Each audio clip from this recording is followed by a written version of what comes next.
You know, this is how you show you're a man. You know, and, you know, I just said it was not very sweet. You know, it was not sweet. It was, you know, I said, why do people take this thing? It was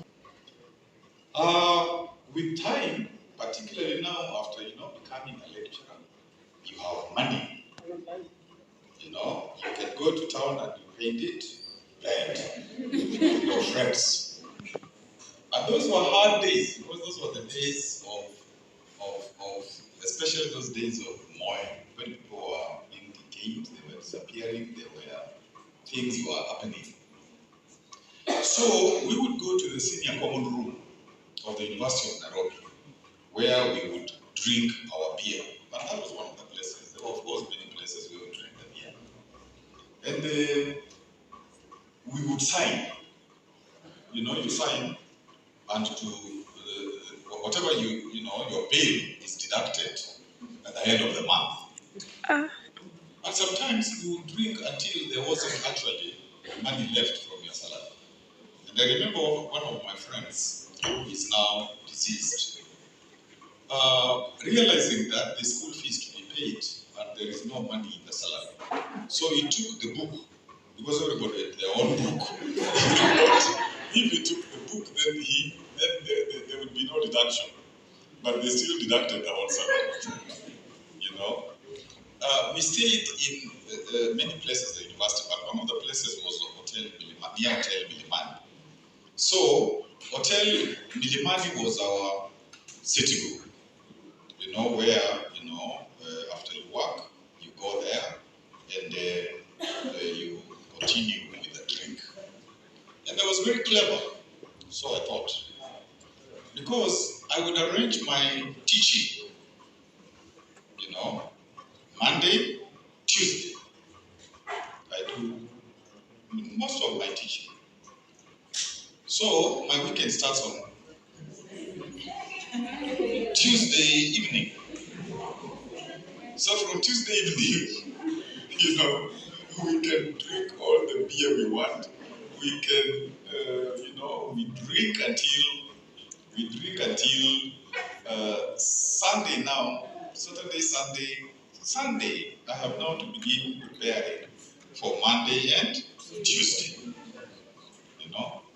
Fortunately, when I got into the classroom, it was like a shrine. I really felt, you know, very comfortable there. And I was lucky I didn't get disciplinary action, you know.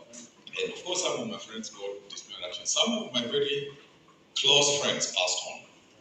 Okot Papitek, later John Buganda, you know, and many of my friends were not as lucky as I am, because I'm here talking to you, they aren't. And I remember when we went to bury Okot Papitek, Song of Lawino. How many of you have read Song of Lawino? Song of Okol. There was a teacher's bottle which was undrunk. He had drunk a little of it. There was 3/4. So we said, part of escorting him, we have to finish the bottle, so that we escort him properly. And after that, there was Waraki. You know, in Gulu. We continued. Aluta continua. You know. So of course, when you do this kind of stuff, that is now from 79. When you do this kind of stuff, it impacts on your family. You know, there are all those quarrels. You get money, you are misusing the money. You are not present. You know, and people talk to you, tell you, why are you wasting yourself? Why are you doing all this crazy stuff? You know, your parents, your everybody. You know, in actual fact, I remember William Mutunga taking me to the Islop building, and so we were standing together, and he was saying, why are you doing this? And I said, I'm okay. After all, I'm doing my teaching. So he's complaining. So now I go abroad to study. And of course, some of it was not really going to study. Some of it was like a way of exiting from the country, as like going to exile. So I go. But even there, you know, I haven't thought that things are not good. But even I remember remember before going abroad, there was one time when we bought our first car ladder with my spouse. And you know, I went on, I think it was on a Saturday, I went to have a drink. And we drank from 10. And you know, about 6, you know, I thought now I should go home. And it was past Nairobi Hospital somewhere there. So I say now I'm thinking now I'm going home because we used to say Mainly Road. So I said, now after I come from here and I get the main road, I am going to Posta, a GPO. And then the challenge is the roundabout. And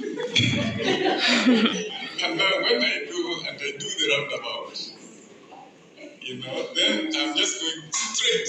The other challenge is how I'll get, you know, the main link to get now to main link and get home. So by the time I reached the roundabout, I was asleep.